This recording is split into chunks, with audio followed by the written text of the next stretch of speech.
This channel does not promote any violent, harmful, or illegal activities. All content provided by this channel is meant for an educational purpose only. Top quality और consistent performance के लिए सिर्फ silver pumps नाम याद रखना। আরো একটা বড় খবরের দিকে নজর রাখবো। ভারতের প্রত্যাঘাতে পাকিস্তানের গলা শুকিয়ে কাঠ হয়ে গেছে। এবার আলোচনার আকুতি পাক প্রধানমন্ত্রীর বড় খবর নিঃসন্দেহে। আলোচনার আকুতি পাক প্রধানমন্ত্রীর গলাতে। ইরান সফরে গিয়ে ভারতের সঙ্গে আলোচনায় বসার আগ্রহ প্রকাশ করেন শাহবাজ শরীফ। নিঃসন্দেহে বড় খবর। থরহরিকম্প পাকিস্তানের। প্রদীপ্ত আমাদের সঙ্গে রয়েছেন লাইভে আমাদের সহকর্মী প্রদীপ্ত। আমাদের দেশের তরফ থেকে পরিষ্কার করে দেওয়া হয়েছে, প্রধানমন্ত্রী একাধিকবার পরিষ্কার করে দিয়েছেন পাকিস্তানের সঙ্গে যদি কথা হয় তাহলে সন্ত্রাস নিয়ে কথা হবে, পিওকে নিয়ে কথা হবে, আর অন্য কোনো বিষয়ে জঙ্গিস্তানের সঙ্গে আমাদের দেশ কোনো কথা বলবে না। কিন্তু পাকিস্তান তারা কি নিয়ে কথা বলতে চাইছে? শাহবাজ শরীফ কি নিয়ে কথা বলতে চাইছেন? দেখো, শাহবাজ শরীফ ইরানে গিয়ে ইরানের প্রধানমন্ত্রীর পাশে নিয়ে যে কথা বলেছেন তা হলো তিনি শান্তির কথা বলছেন এবং তিনি বলছেন যদি প্রতিবেশী দেশ আলোচনায় বসেন তাহলে আমরা যে কতটা সিরিয়াস, কতটা সিনসিয়ার শান্তির জন্য সেটা বুঝিয়ে দেয়। এবং তার পাশাপাশি এই যে সিন্ধুর যে জল চুক্তি স্থগিত করা হয়েছে পেহেলগাঁওয়ের ঘটনার পর, সেই বিষয় নিয়ে তারা আলোচনা চাইছেন এবং তার পাশাপাশি বাণিজ্য নিয়ে আলোচনা চাইছেন। কিন্তু শুভজিৎ, তিনি কোন সময় সেই আলোচনা চাইছেন? যে সময় ভারতের প্রতিনিধি দল বিশ্বের বিভিন্ন প্রান্তে বিভিন্ন দেশে ঘুরে আদতে পাকিস্তান কি ঘটনা ঘটিয়েছিল এবং তার জন্য ভারত বাধ্য হয়ে প্রত্যাঘাত করেছিল, ভারত নিজে গিয়ে কোথাও কিছু করেনি, এই কথা যখন গোটা বিশ্ব জুড়ে ভারতের তরফ থেকে বলা হচ্ছে, সন্ত্রাসবাদ নির্মূলের কথা বলা হচ্ছে, ঠিক সেই সময় এসে এই বার্তা তারা দিচ্ছেন কোথাও গিয়ে।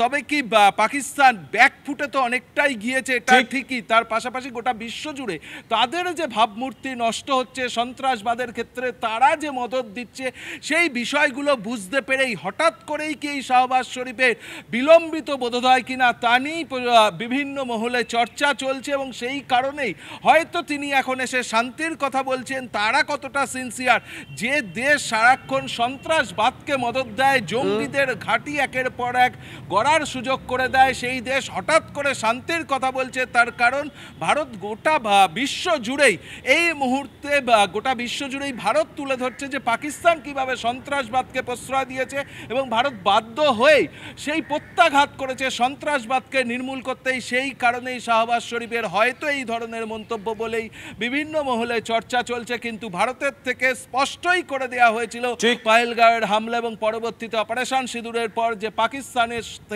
সঙ্গে শুধুমাত্র কথা হবে সন্ত্রাসবাদ নির্মূল আর হচ্ছে। একদমই সঙ্গে থাকো, নিঃসন্দেহে বড় খবরের দিকে নজর রাখছি। ভারতের প্রত্যাঘাতে থরহরিকম্প পাকিস্তান, গলা শুকিয়ে কাঠ হয়ে গেছে। এবার আলোচনার আকুতি পাক প্রধানমন্ত্রীর গলাতে। ইরান সফরে গিয়ে ভারতের সঙ্গে আলোচনায় বসার আগ্রহ প্রকাশ করেন শাহবাজ শরীফ। কাশ্মীর সমস্যার সঙ্গে জলবন্টন, বাণিজ্য সহ দ্বিপাক্ষিক সমস্ত বিষয়ে নয়াদিল্লির সঙ্গে আলোচনা করতে চায় ইসলামাবাদ। এই মুহূর্তে আমাদের সঙ্গে রয়েছেন আন্তর্জাতিক সম্পর্ক বিশেষজ্ঞ অনিক চট্টোপাধ্যায়। অনিকবাবু, শুভজিৎ রয়েছি। অনিকবাবু, দেখুন, আমাদের দেশের তরফ থেকে পরিষ্কার বলে দেওয়া হয়েছে জঙ্গিস্তানের সঙ্গে শুধুমাত্র কথা হবে পিওকে নিয়ে, সন্ত্রাসবাদ দমন নিয়ে। কিন্তু পাকিস্তান বোধহয় এখন বুঝতে পেরেছে যে এই বদমাইশিটা না করলেই ভালো হতো, তাই কোথাও গিয়ে আবারও তৃতীয় পক্ষকে ইনভলভ করার চেষ্টা। হ্যাঁ, একদমই। এবং দেখুন, এই যে পাকিস্তানের তরফে এই যে আলোচনা চাওয়া হচ্ছে, সেই আলোচনায় কিন্তু সন্ত্রাসবাদের প্রসঙ্গও নেই বা সেখানে পিওকে নিয়ে সেই প্রসঙ্গও নেই। এবং পাকিস্তান সবসময় যেটা চায় তৃতীয় পক্ষকে নিয়ে কাশ্মীর নিয়ে আলোচনা হোক, সেটা ভারত একেবারেই মেনে নেবে না।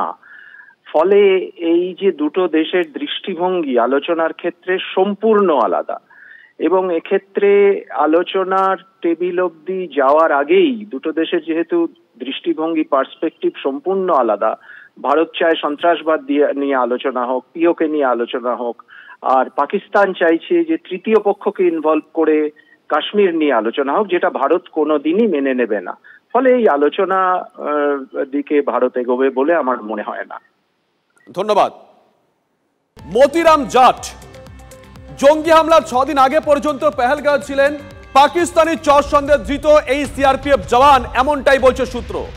17 এপ্রিল পেহেলগাঁও থেকে অন্য জায়গায় বদলি করা হয় ধৃত মতিরাম জাটকে। গতকালই তাকে দিল্লি থেকে গ্রেপ্তার করেছে এনআইএ। সায়ন্ত আমাদের সঙ্গে রয়েছেন, আমাদের সহকর্মী। সায়ন্ত, এনআইএ গ্রেপ্তার করেছে, নিশ্চয়ই এখন অনেকটাই জেরা পর্ব শেষ হয়েছে বা চলছে। জেরায় কি কি উঠে এসেছে? কবে থেকে এই তথ্য পাচার করছিল মতিরাম জাট?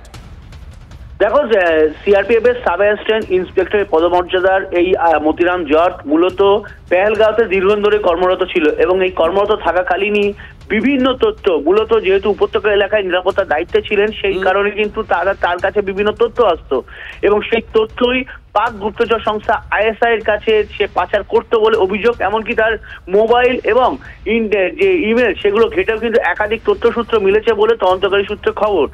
একই সঙ্গে তোমায় বলে রাখি, মোটা অঙ্কের টাকার বিনিময়ে সেই তথ্য পাচার করত। ইতিমধ্যে আদালতে তোলা হয়েছিল, আদালতের কিন্তু কড়া পর্যবেক্ষণ দিয়েছে যে এরকম ঘটনায় একজন নিরাপত্তা আধিকারিক কিভাবে তথ্য পাচার করতে পারে, কড়া ব্যবস্থা নেওয়া উচিত, কড়া শাস্তি দেওয়া উচিত, এমনই আদালতের পর্যবেক্ষণ। 17 এপ্রিল তাকে অন্যত্র স্থানান্তর করা হয়, যেটা সিআরপিএফ সূত্রের খবর। তার বিরুদ্ধে সিআরপিএফ থাকাকালীন একাধিক অভিযোগ মিলেছিল, তবে তথ্য পাচারের মতো গুরুতর অভিযোগ আসেনি। কিন্তু সন্দেহজনক ও গতিবিধি তার দেখা গিয়েছিল, সে কারণে উপত্যকা এলাকা থেকে তাকে অন্যত্র স্থানান্তর করা হয়। এবং আগেই যে সে তথ্য পাচার করে ফেলেছিল সেটা কিন্তু সিআরপিএফ কর্তাদের কাছেও নজরে আসেনি। কিন্তু এখন তদন্তে নেমে তদন্তকারীরা বুঝতে পারছে যে 17 এপ্রিলের আগে যতদিন ছিল উপত্যকা এলাকার কোথায় আর্মি মুভমেন্ট, কোথায় সিআরপিএফ মুভমেন্ট, যাবতীয় তথ্য এই মতিরাম জট কিন্তু পাক গুপ্তচর সংস্থা আইএসআইয়ের কাছে পাঠিয়ে দিয়েছে এবং পেহেলগাঁও এলাকা যে ফাঁকা থাকবে সেই তথ্য এই মতিরাম জটের কাছ থেকে গুপ্তচর সংস্থা পেয়েছিল কিনা সেটাও কিন্তু এখন তদন্তকারীরা খোঁজে দেখছে। বড় খবর সায়ন্ত, নজর থাকবে, নজর রাখো।